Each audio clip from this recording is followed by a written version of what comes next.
This video is going to highlight the importance of having to train, because when you get drawn into a situation, few things could be worse in a gunfight is by having way too crazy hyper focus and absolutely no awareness of what's going on around you.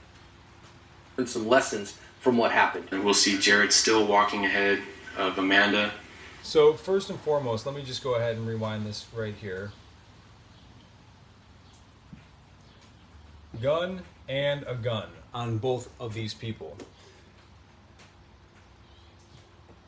Hands, waist, and face whenever you're walking around in these types of places like parking lots, transitory spaces, guys. Absolutely imperative. Hands, waist, face. And you don't have to do it in a paranoid context, just 5s and 25s. When somebody's walking within a stone's throw of you, don't be on your phone. Look at them, observe them, and always just kind of glance at people's hands and see what they're carrying.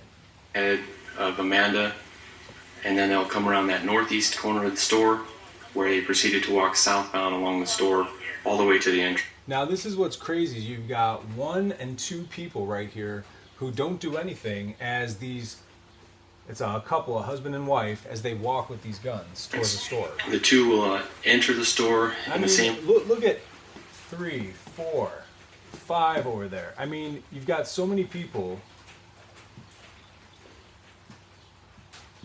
who could have done something. Order. Jared Miller goes in Little first. kids. Jared comes in.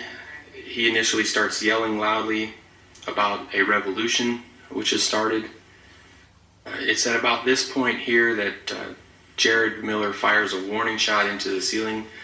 This draws Mr. Wilcox's attention, and he remains focused on Jared as Jared continues to go further into the store. I believe the separation between Amanda and Jared has caused Joseph Wilcox to not believe that Amanda Miller is with Jared, and she goes unnoticed by him. So the shooter walked down this aisle. This is the Good Samaritan right here, and then this is the guy's wife, the active shooter's wife. She's walking, pushing a cart behind him nonchalantly as he's firing rounds up into the ceiling. That right there is a huge red flag indicator as to why is that person behaving so normally behind this guy who's doing this. This is I mean, I think this dude's awesome. I think he's super brave.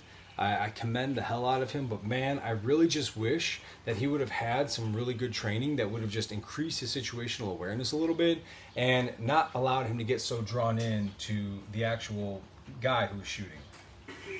She quickly... Because right here, she ends his life. She kills him.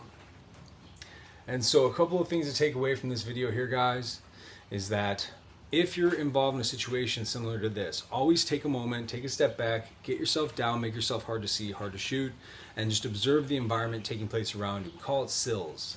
S-L-L-S stands for stop, look, listen, smell.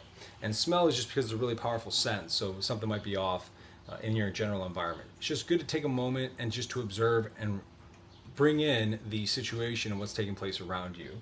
Then you can make a decision. You can call it the OODA loop, where you orient, you decide.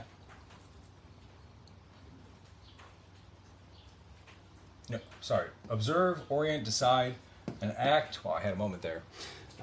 And that's when you can make up that decision. Like, hey, there's a guy walking down the aisle shooting a gun up in the air screaming about revolution. There's some lady walking behind him just normally. That's kind of strange right there. So I'm going to observe their behaviors. I'm going to orient myself in that direction. I am then going to either decide to participate and try to stop them, or to get my family or loved ones or somebody else out of the building. Really unfortunate, really sad, but something to think about, guys, is you want to remain focused on your whole environment. You will get tunnel vision no matter what. The goal is to try to get as little as possible.